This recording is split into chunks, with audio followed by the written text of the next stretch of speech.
Week 7 in college football, and this slate is loaded. What, Awesome weekend. 6 top 25 on top 25 matchups? Yep, big stuff happening out there. A bunch of like kind of classic football games, which is really cool. Yeah, this is the weekend we've been waiting for. People, when I chose my three favorite. Number 10 Penn State traveling to number 5 Michigan. Fox Big Noon kickoff. Michigan currently a touchdown favorite over the Nittany Lions. And this is a huge matchup in the Big Ten. I mean, it absolutely is. Michigan, they really haven't been tested up to this point, but they passed every test that's been in front of them, right? I mean, they don't control the schedule.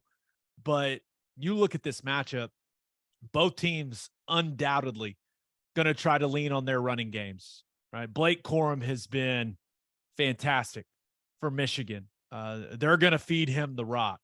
Penn State, they've got the 2 stud freshmen, right? Singleton and Allen. They're going to feed those guys. Singleton is legit. They're going to feed those guys the rock. So kind of knowing that, I feel like the quarterback play in this game is going to be huge.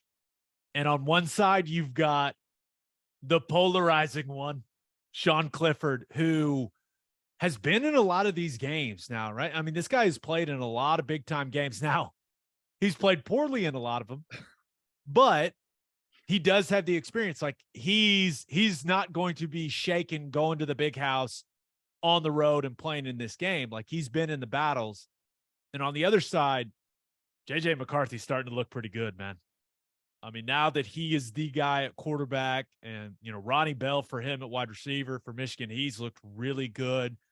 But it's weird. I kind of lean towards Clifford's experience as opposed to, you know, McCarthy's talent and being at home. But I really feel like this is going to be an evenly matched football game, Ted, especially from a talent perspective. Both rosters got a ton of players on them. I think this is going to be a great football game. Yeah. You know, I was wrong about James Franklin earlier this year whenever they went on the road against Auburn. They got that win. You know, it's so hard for me to pick Penn State. They've had, I feel like, countless opportunities in games similar to this where they just haven't been able to get it done. Is this the year? I'm with you on Michigan. Haven't been really tested. Not necessarily their fault. Not their fault at all. But I kind of feel like this may be the time for Penn State to get it done. I'm kind of with you on the experience at quarterback, and you know, it's probably going to come down to, like, the running games for both teams are tough and physical, solid defenses on both sides.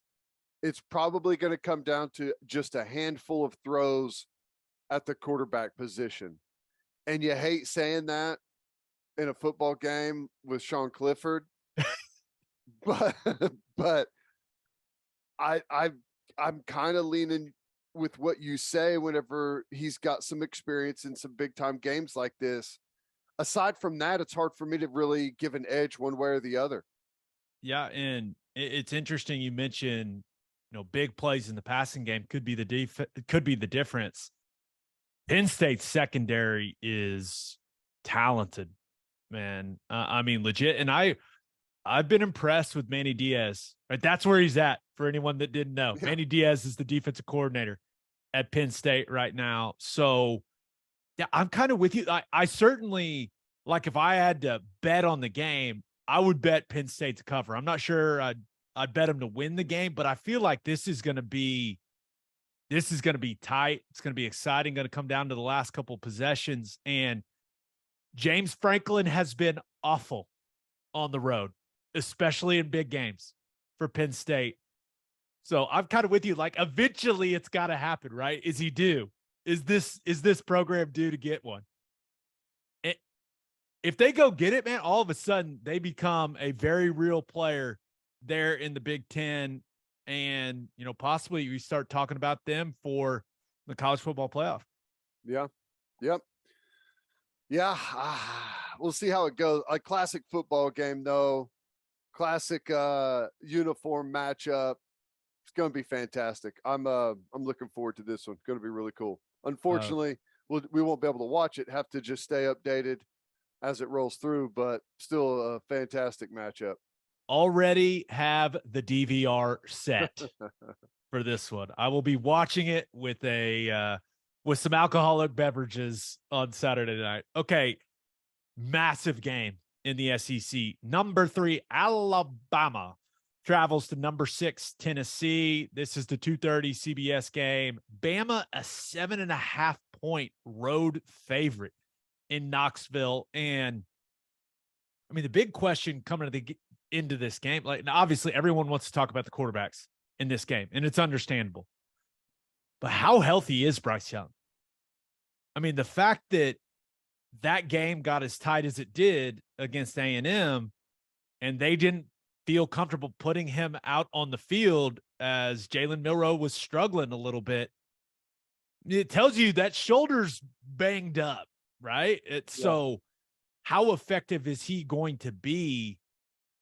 Because on the other side, you got an absolute baller and difference maker at quarterback with Hendon Hooker, not just what he can do with his arm, but what he can do with his legs as well. And man, this feels like a big breakout opportunity for Hendon Hooker. I feel like everyone knows who he is now, but Ted, doesn't this feel like Hooker's opportunity to jump like to the top of the Heisman conversation and to jump in the discussion, like, hey, what quarterback is going to be the first guy off the board in the NFL draft? Like, it feels like that type of opportunity for him. Yeah. Well, anytime you have a team that's been down for an extended period, that's a traditional power, and they have like a big bounce back season, it all comes together at once. You get all kinds of momentum for stuff exactly like that, a Heisman Trophy, perhaps. And if you get the win, one way to secure a Heisman Trophy is to beat Alabama. If Correct. you're in the race and you beat Alabama, that's pretty much the trump card there. You've pulled out the ace of spades. So yeah, this is a huge moment for him. I'm not, I haven't really even looked into what the NFL scouts say about him, but dude's super efficient with the ball. He's obviously athletic, can do some things in the running game. So yeah, I would imagine you pull something off like that, it's got to get the attention of everyone. So I can't wait for this. I'm telling you right now, with the way that Bama has just gotten by this year, just got past Texas, just got past Texas A&M, messed around and let Arkansas hang around in that football game for a little while. I think Tennessee gets it done. I think they pull off the upset. Yep. You're right. They have not looked invincible. And I know this. And I didn't cover that OU Tennessee game like you did, a few years back now. Neyland Stadium, that's a factor in this game. I mean, that place is going to be insane. And dude, I can't wait to watch Tennessee's offense against Bama's defense. I mean, the amount of talent on the field, right? Obviously, Will Anderson, Dallas Turner, all those guys for Bama defensively. But Cedric Tillman, that stud wide receiver for Tennessee, is supposed to be back for this game. He had that tightrope surgery, right? I think to get back for it. So now Hooker's got Jalen Hyatt, who's been balling for them at wide receiver, and his best target, Tillman, back, and they got that 1-2 punch at running back. It could come down to which team can run the football, right? A ton of talk about the quarterbacks, but it could be, okay, can those two guys from Tennessee get going, or does Jahmyr Gibbs, is he the X factor for Bama in this one? I just hope it's as good of a game as I think it's going to be, because it feels like it's going to be an incredible setting and wildly entertaining.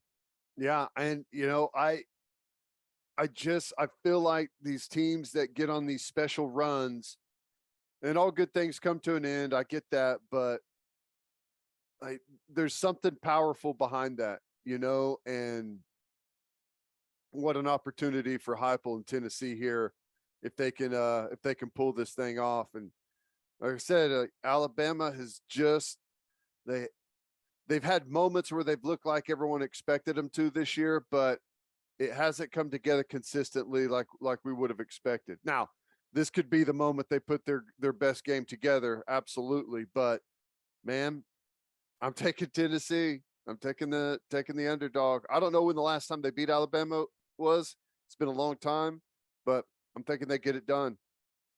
There is a bit of a weird situation there. Like when you talk about distractions going into the game, the situation with their safety, Jalen McCullough, that is a drunk guy goes into his apartment, says something to him, like punches the guy, he falls down a flight of stairs. Just not great. A bit of a distraction. And he's a good player. He's like their second leading tackler. Yeah. That's so, tough. Yeah. That's we'll see, but that game's going to be awesome. All right, last one. Number 8 Oklahoma State traveling to Fort Worth to take on the number 13 TCU Horned Frogs. 2:30 on ABC. TCU all the way up to a 3.5-point favorite currently. And when you talk about the Big 12 race, massive football game. I mean, absolutely massive football game. It kind of has the feel that it's going to be a shootout, right? I feel like both defenses been okay, like still have something to prove. Now, this game's the perfect opportunity for either of these defenses to prove that they're better maybe than what they put on the field so far.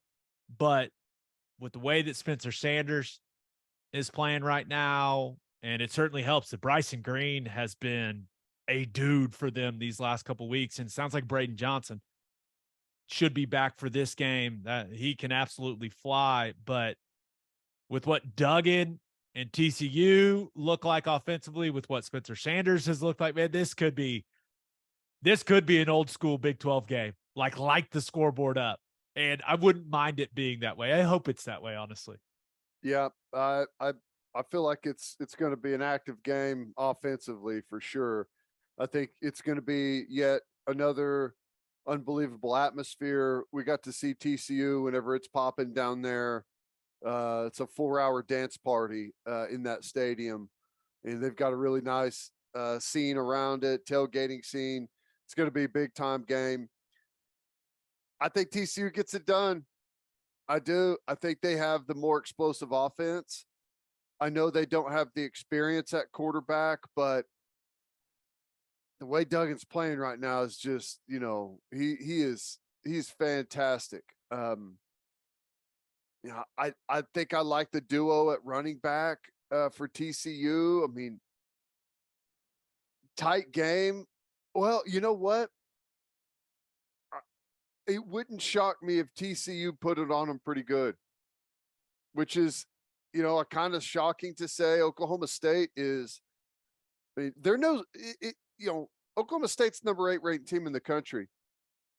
They're no stranger to being a top 10 team and knowing what it's like to come in and get someone's best shot. This team's been in the top 10 now or close to it for going on a long time after the season they put together last year. So, I mean, they've got more experience going into that game than you would think, but I don't know. It's yet another team kind of like Tennessee to a certain degree that I feel like whenever you've got momentum, you got something special happening, you're playing at home. I feel like this is one of those games where give it to the home team, building off the feeding off the crowd, feeding off the energy, feeding off the momentum that they've created this season. Yeah, and I don't disagree, but I am interested to see, number one, if Oklahoma State can run the football effectively. That's been kind of up and down for them. But I wonder how they're going to play offensively. They are back to hyper tempo, playing fast. I wonder if Gundy and Casey Dunn look at this game and they go, maybe we should slow it down a little bit, right? Maybe we should operate at a bit of a different pace. Now they've been playing well offensively, playing with tempo. So maybe they say, hey, we're going to do what we do. But one key matchup, that Oklahoma State secondary, remember all those new pieces, they've given up a lot of yards in the passing game.